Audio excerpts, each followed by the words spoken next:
Jason's quiet suburban life was shattered when the HOA's enforcers viciously rammed his wife Emily's car, accusing her of some petty rule violation. Led by the smug Ted Marlowe, the HOA officers reveled in their power, disregarding Emily's dignity and the law itself. But Emily had a secret weapon, her past as a Navy SEAL commander, and she wasn't going down without a fight. But just wait until you see how the tables turned and how Emily's unexpected move brought the whole tyrannical regime crashing down. Part 1. The Unthinkable Shocks. Jason Blackwell had spent years crafting a quiet, peaceful life in the safe suburban enclave of Cedar Ridge. His mornings were predictable, filled with the soft hum of neighborhood tranquility and the occasional clink of a neighbor's mailbox closing. It was the kind of life where the biggest worry was whether the lawn was mowed in time for the weekend barbecue. But that morning, as his wife Emily left for a quick errand, everything, the life he thought he knew, shattered in an instant. Jason had no idea what was waiting for Emily just outside their driveway. He was at the kitchen table, sipping coffee, when the sound of tires screeching to a halt outside broke the silence. It wasn't the usual hum of a neighbor's car. This was different. A heavy, grating sound, followed by a sharp, sickening thud. Jason stood up, his heart already starting to race. A massive truck, black with the emblem of the HOA stamped across its side, had plowed into Emily's car with terrifying force. The front bumper crumpled under the impact, the sound of metal screeching and bending louder than anything Jason had ever heard. The car rolled sideways, finally crashing to a halt against the curb, its frame twisted like a broken doll. His chest tightened. 1,000 thoughts raced through his mind, none of them making sense. Why? Why would anyone do this? Rushing to the front door, Jason's eyes fixed on Emily's vehicle. He could see her inside. Thankfully, she was still moving, albeit in a daze. The force of the collision had rattled her, but she was alive. That was the only thing that mattered at that moment. Then he saw them. The men in uniforms. Not police officers, not emergency responders. No, these were the HOA's so-called neighborhood patrol officers. The ones who had been creeping around Cedar Ridge for weeks, breathing down people's necks over trivial rules. The kind of people who looked for anything to use against you. The kind who seemed to believe they had power over every little detail of your life. But this was beyond petty violations of HOA rules. This wasn't about a lawn that was 2 inches too high or a mailbox that was slightly crooked. This was violence, unprovoked, unjustified, and it was aimed directly at Emily.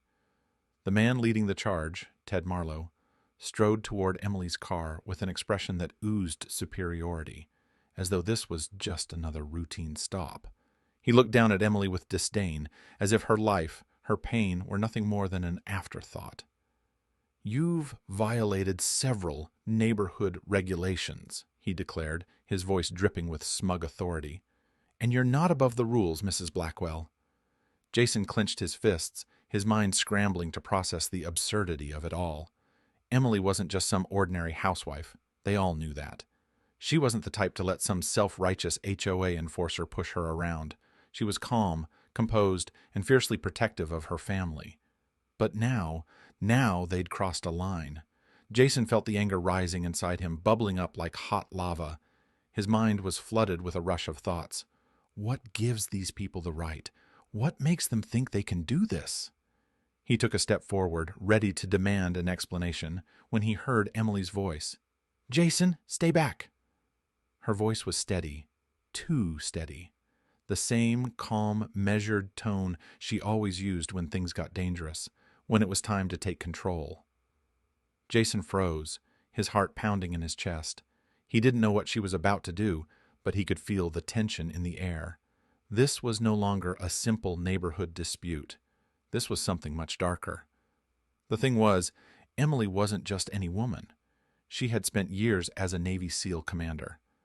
Jason knew this, of course, but she never talked about it. The medals, the training, the dark side of her past, it was all locked away, buried deep beneath layers of quiet suburban life. She had left that world behind, choosing instead a life of peace, away from the chaos of her former career. But now, that past might just come crashing back into their lives. Jason had no idea how far her training would go in this moment, how deep her military instincts ran, how much of that quiet, deadly calm she had learned as a leader of elite soldiers could be triggered by a single moment of crisis. And how far would these so-called enforcers push? How much were they willing to risk? As he looked at Ted and his gang, Jason knew one thing for certain. The situation was far from over, and it would only get worse from here. Jason's heart raced as he sprinted down the driveway, each step carrying the weight of dread and fury. His mind was a blur, but one thing was crystal clear. The people who had done this to Emily were not just bullies. They were monsters in disguise. As he reached the street, he saw Emily standing still, her hands shaking only slightly, but the shock on her face was undeniable. She was unharmed, thankfully, but her car, the one thing she had meticulously kept in perfect condition, was ruined. The front bumper was barely recognizable, the side panels crushed as though they had been made of paper. The wheels, no longer round, sprawled awkwardly against the curb. But it wasn't just the car that was broken. Jason could see the subtle shift in her posture, the tense line of her shoulders that hinted at the boiling rage beneath her composed exterior. And then there were them. The HOA enforcers, a gang of self-appointed tyrants in uniforms too absurd for their own good, stood nearby, laughing like schoolyard bullies. Their faces were smug, their bodies puffed with pride, as if they had just conquered some great victory.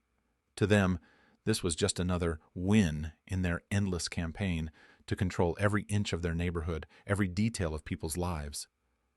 Jason could feel the anger tightening in his chest, squeezing his heart with each passing second. He wanted to shout, to charge forward and demand an explanation, but it was Emily who caught his attention. Her eyes, still locked on the wreckage, were not the eyes of a victim. No, they were colder, sharper, like the gleam of a predator sensing its prey. The calmness in her expression wasn't out of shock, but control. She was in charge of this moment. Jason could see it now. This wasn't the Emily he thought he knew. This was the Emily who had led Special Forces missions, who had faced impossible odds with nothing but her grit and willpower.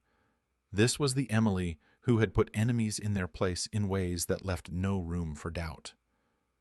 Ted Marlowe, the leader of the HOA's so-called neighborhood patrol, took a few steps toward Emily. His grin was twisted, like a snake that had cornered its prey, relishing every second of his power.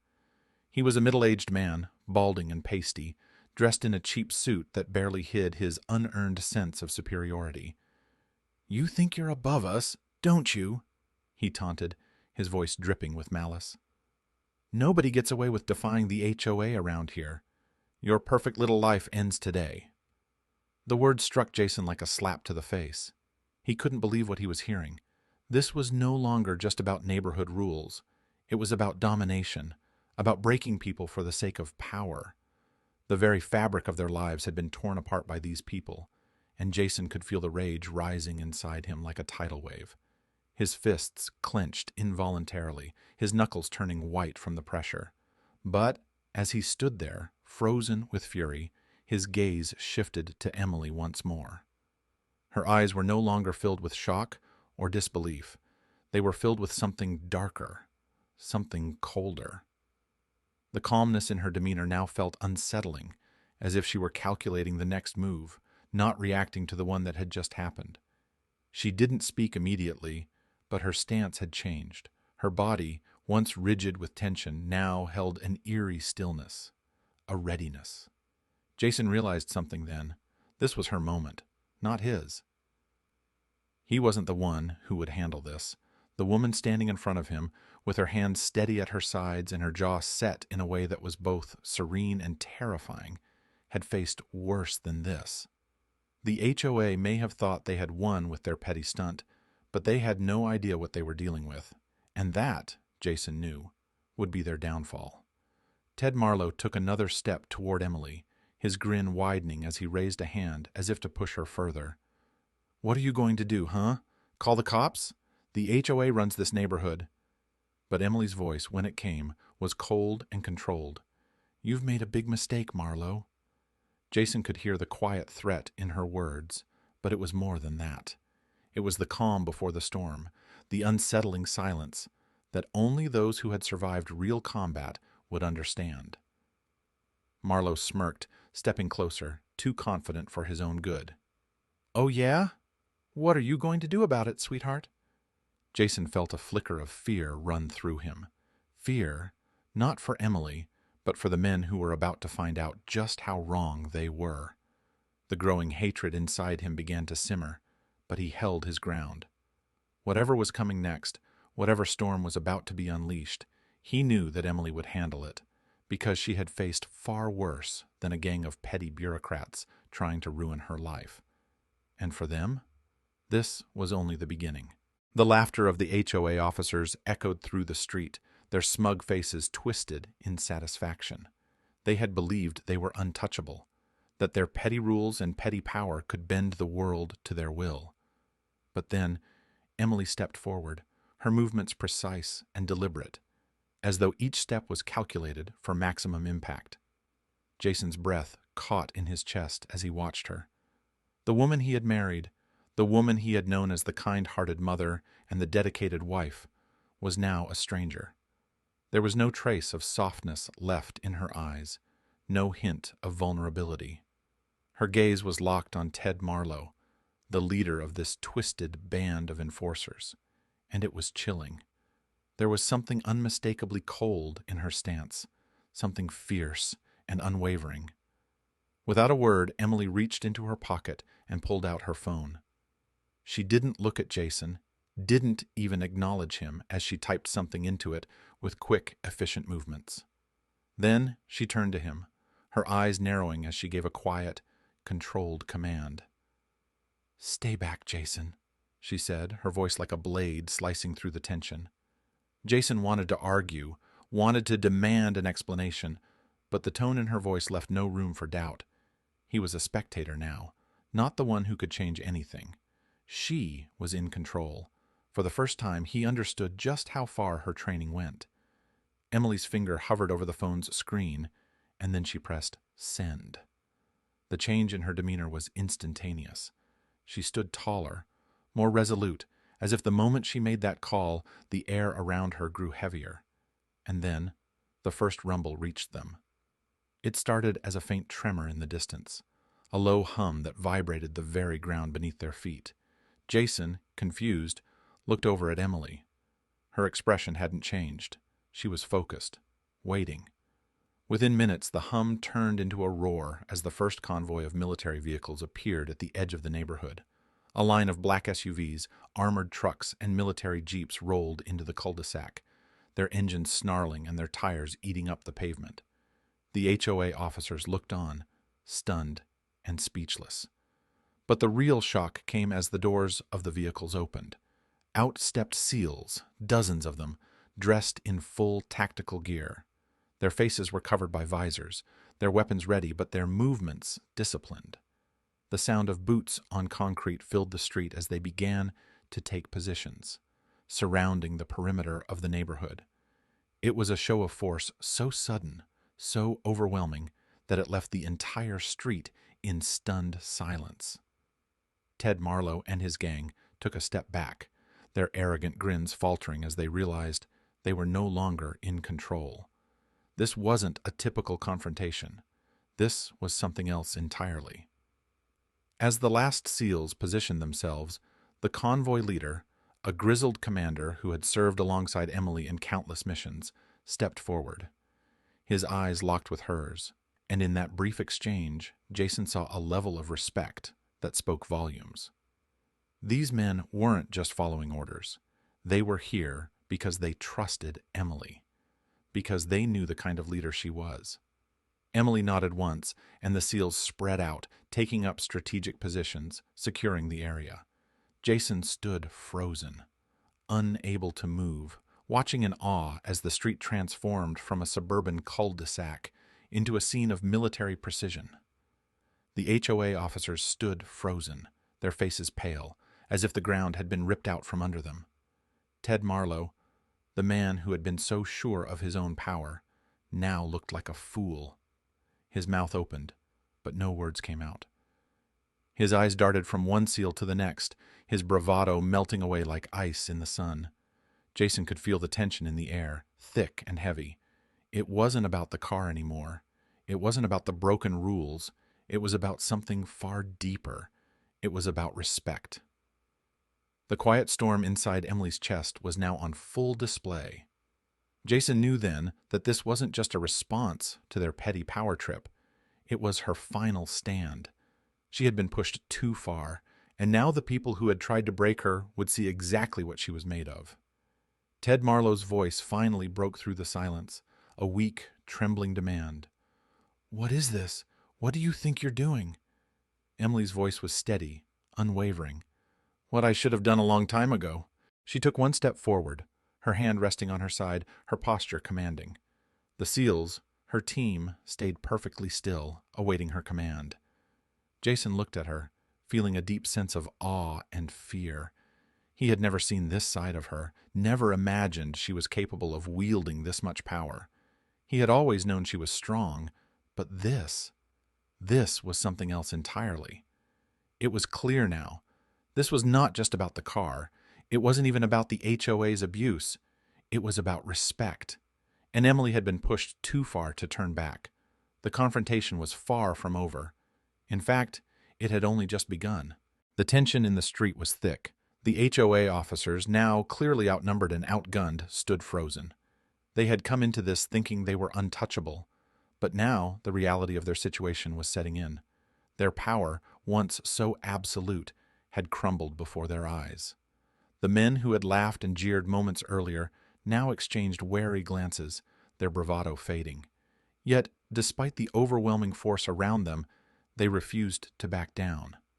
Ted Marlowe, still standing with his arms crossed, looked up at Emily with defiance in his eyes. His arrogance hadn't quite vanished, though it was now tinged with uncertainty. Emily walked toward him, her steps measured and deliberate, as if the world itself were moving in slow motion. Her sunglasses, dark and impassive, shielded her eyes, but her posture spoke volumes. With every step, the sense of power and control she exuded only grew stronger. The weight of the moment hung in the air, charged with anticipation. When she was a few feet from him, she stopped. Ted didn't move, didn't flinch. He was still trying to cling to his position, even in the face of the force she had brought to bear. But Emily wasn't intimidated. Not one bit. She slowly took off her sunglasses, folding them with a measured gesture and slipping them into the pocket of her jacket. Her gaze locked onto Ted's with unflinching precision. For a moment, the entire street seemed to hold its breath. "Do you know who I am, Ted?" Emily's voice was calm, smooth, and cutting. Each word fell with deadly clarity, like the slice of a blade through the air. Ted's jaw tightened, but he didn't answer right away. He was still trying to maintain some semblance of control, but it was slipping, fast. "I'm someone," Emily continued, her eyes never leaving his, "who doesn't take lightly to being disrespected." The weight of her words settled over him like a storm cloud, darkening his smug expression. For the first time, doubt flickered in his eyes. It was clear now that Emily was no ordinary woman. She wasn't just a retired SEAL commander. She was a force, a woman who had endured countless trials and had learned the hardest lessons of survival. And today, she would show him what it meant to cross her. Without another word, Emily gave a subtle signal to the SEALs. In an instant, they moved. Their actions were coordinated, flawless, every movement precise and deliberate. They swarmed the HOA truck, securing it in seconds, rendering it useless. Phones were disabled, messages deleted, and the area was locked down tighter than a vault. Ted's eyes widened as he realized what was happening. The HOA enforcers, who had once believed themselves untouchable, were now powerless. It didn't matter that they had tried to impose their petty rules on Emily's life. It didn't matter how loud they had shouted or how many times they had humiliated her. In the blink of an eye, they were now the ones at the mercy of her team. Ted, Ever the stubborn leader attempted to stand his ground, but it was futile. Within moments, the SEALs had him subdued, and he was being handcuffed. His attempts at resistance nothing more than a final show of misplaced pride. As the officers were rounded up and taken into custody, the neighborhood began to stir. The once hostile onlookers, who had watched from their windows with contempt and curiosity, were now witnessing something else. They had underestimated Emily, had dismissed her as just another quiet suburban wife. But now they were seeing the truth, and they were in awe. As Jason stood beside Emily, he felt an overwhelming sense of pride. This wasn't just about the car or the HOA. This was about something much bigger, about standing up to injustice, about reclaiming dignity, and about reminding the world that no one, not even a group of petty enforcers, could break her spirit. The neighborhood, once filled with suspicion and hostility, began to shift. Whispers of admiration spread like wildfire, and the respect that Emily had earned was undeniable. People who had once quietly tolerated the HOA's oppressive control were now seeing them for what they truly were, bullies with no power against someone like Emily. As Ted and his crew were loaded into police cars, their faces a mixture of disbelief and humiliation, Jason turned to Emily. She stood tall, unshaken, her eyes fixed on the retreating convoy. Her mission was complete, but there was no triumph in her expression, only a quiet, unwavering satisfaction. The HOA was dismantled, their officers scattered, their reign of petty terror brought to a swift and definitive end. The justice system moved in quickly, ensuring that the community would never again suffer under their cruelty. For Emily, this wasn't about revenge. It was about standing her ground, showing that beneath the surface of their quiet suburban life, there was strength and resolve that no one could break. And as Jason watched her, his heart swelled with pride. He had always known she was exceptional. But today, she had reminded the entire neighborhood and the world of just who she was. The woman he loved wasn't just a Navy SEAL commander. She was a warrior, and nothing could ever take that from her.